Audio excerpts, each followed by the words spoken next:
Naam, on the microphone ni Sogelo Official Rose D. Karibu sana katika habari za kisiasa ambako Chadema wameweza kufichua siri nzito kuhusu ya hali ya vurugu za uchaguzi Oktoba 29 baada ya ripoti kutoka kwa Jaji Chande.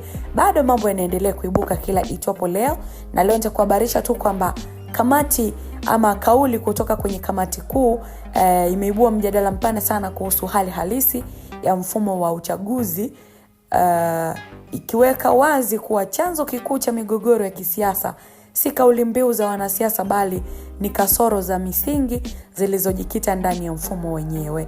Taarifa hiyo inaeleza kuwa madai ya uporaji wa kura, ukosefu wa uwazi katika usimamizi wa uchaguzi pamoja na matumizi ya nguvu kupita kiasi dhidi ya wananchi yamekuwa vichocheo vikubwa vinavyozalisha sintofahamu na mvutano katika jamii. Na kwa mujibu wa maelezo hayo, mazingira ya uchaguzi yamekuwa yakikosa uaminifu kwa wananchi, hali ambayo inachangia kuibua kwa malalamiko yanayojirudia mara kwa mara. Wananchi wengi wamekuwa wakionyesha wasiwasi wao juu ya namna kura zao zinavyosimamiwa, wakihisi kuwa matokeo yanayotangazwa hayaakisi matakwa yao halisi. Hali hii imeongeza pressure kwa wadau wa kisiasa na kuzua taharuki pia katika baadhi ya maeneo. Lakini aidha, ukosefu wa uamuzi pia umetajwa kuwa tatizo sugu ambalo linadhoofisha imani ya umma katika mchakato mzima wa uchaguzi. Pale ambapo taarifa muhimu hazitolewi kwa uwazi au zinapotolewa kwa kuchelewa, huzua maswali mengi kuliko majibu. Hii imekuwa pia ikichangia kuenea kwa uvumi, hisia za kutokuaminiana na hata migogoro kati ya wananchi na vyombo vinavyohusika na usimamizi wa uchaguzi. Swala la matumizi ya nguvu pia limepewa uzito wa kipekee katika hoja hili, na inaelezwa kuwa baadhi ya matukio yameonyesha matumizi ya nguvu kupita kiasi dhidi ya wananchi waliokuwa wakidai haki zao kwa njia ya amani. Hatua hizi zimeonekana kuchochea hasira zaidi badala ya kutatua matatizo, na zimeacha doa katika taswira ya mchakato wa kidemokrasia. Wananchi wanatarajia kulindwa na vyombo vya dola, lakini pale ambapo nguvu inatumika vibaya huibua hofu na kupunguza imani katika taasisi hizo.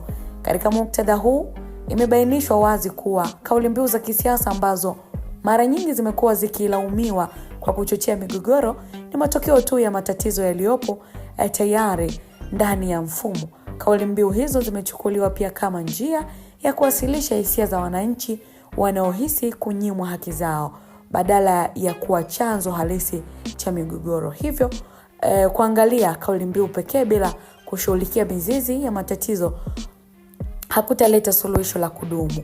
Hoja hii imefungua mjadala mpana mtazamaji juu ya umuhimu wa kufanya mageuzi ya kina katika mfumo wa uchaguzi. Wadau mbalimbali wanaanza kuhofia ikiwa kuna haja ya kuboresha taratibu, kuongeza uwazi na kuhakikisha kuwa vyombo vinavyosimamia uchaguzi vinafanya haki kwa uhuru na uadilifu wa hali ya juu bila hatua madhubuti. Na changamoto hizi pia zimeweza kuendelea kujirudia na kuhatarisha mshikamano wa kijamii pamoja na utulivu wa kisiasa. Kwa mtazamo huu, inazidi kuwa wazi kuwa suluhisho la kudumu linahitaji zaidi ya kushughulikia dalili zinazoonekana juu. Linahitaji udadisi wa kisiasa, ushirikiano wa wadau wote na dhamira ya dhati ya kujenga mfumo ambao unaaminika na unaoheshimu sauti ya kila mwananchi. Mtazamaji, habari za kisiasa ninatamatisha. Maoni yako moja kwa moja itasomeka kwa wakati mwingine.